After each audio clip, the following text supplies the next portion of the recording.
Tunaumia sana. Yaani ukipita mitaani watu wanalia. Hii tabu wa Tanzania tutaki. Sisi tunapenda amani. Tunatakiwa tuishi kwa amani, tuishi yetu, kwani tuanze hivi. Ndio maana unaona mpaka sasa hivi watu wametulia kwa sababu gani? Watu wanaogopa ya mambo sisi hatujazoea. Wao ni mtu ushasikia tu kauli maduka yote tumefunga. Hatuwezi kutoka. Hata siku ile tunatesa nasikia watu wenyewe walikuwa hatawaje. Wewe mwenyewe unajua wanachoka hapa Vingunguti hivi, nani anaweza katoka kufanya mwenyewe tuna hii kweli uje medali huu wewe picha wewe bwana. Watu walikuja wamekoma hata wajulikani wagani. Hawajikani wamekuja tu kuanzisha wakaungana nao. Wanaingia na kuondoka. Na wanapasua maduka, wanafanya nini, wanaiba, wanaondoka. Si maisha yao si hatujazoea mheshimiwa. Sasa tumezoea amani. Yaani kama hivi tumekaa pale. Basi wanangu ngojeni siku ya ipite.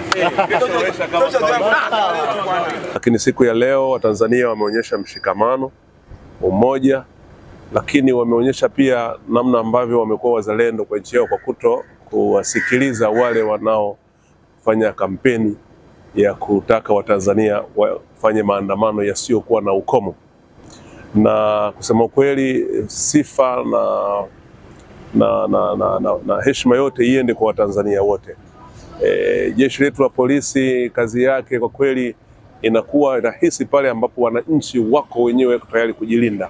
Na nimesema jukumu la jeshi la polisi ni kuhakikisha inawalinda wananchi wao na mali zao, lakini bila wananchi wao kuanza kuzilinda mali zao na kujilinda wenyewe, usalama utakuwa mdogo. Kwa hiyo nichukue nafasi hii kuwapongeza sana wananchi wa Tanzania. Tuendelee kuipenda nchi yetu na tuendelee kuthamini mafanikio yetu haya, na kama kuna changamoto basi tuendelee kuzijadili na kuzizungumza kuliko kufanya yale ambayo yalitokea siku za nyuma.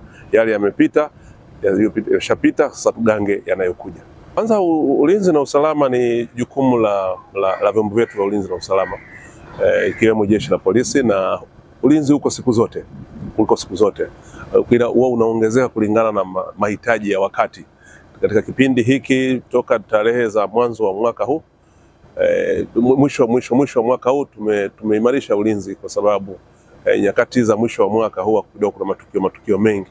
Kwa hiyo hali hii itaendelea na wananchi wawe huru kuendelea kufanya shughuli zao, lakini na wakati jeshi la polisi na lenyewe litachukua jukumu la kuhakikisha kwamba wanabaki salama na wanasherehekea hizi siku zote mpaka tufike mwaka mpya, tutapita salama naamini.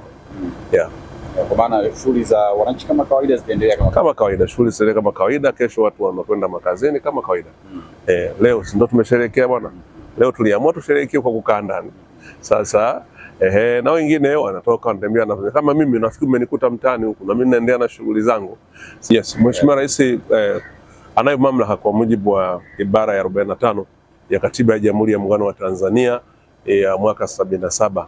Rais wa Jamhuri ya Muungano wa Tanzania ana uwezo wa kumwachia huru mfungwa yoyote au kumpunguzia adhabu au kubadilisha aina ya adhabu. Hayo ni mamlaka ya Rais wa Jamhuri ya Muungano wa Tanzania, na huwa mara nyingi wanafanya hivyo wakati wa sherehe za kusherehekea uhuru wa nchi yetu. Na kama ilivyo miaka ya nyuma, basi kwa mwaka huu Mheshimiwa Rais Dr. Samia Suluhu Hassan ametoa msamaha kwa wafungwa 1036. Kati ya hao 22 ni wale wameachiwa leo hii tunavyozungumza, na hawa 1012 hawa wamepunguziwa adhabu. Kwa hiyo watakuwa wanaendelea kuachiwa kadri siku zinavyokwenda kwa hesabu iliyotumika katika kuwapunguzia adhabu hizo.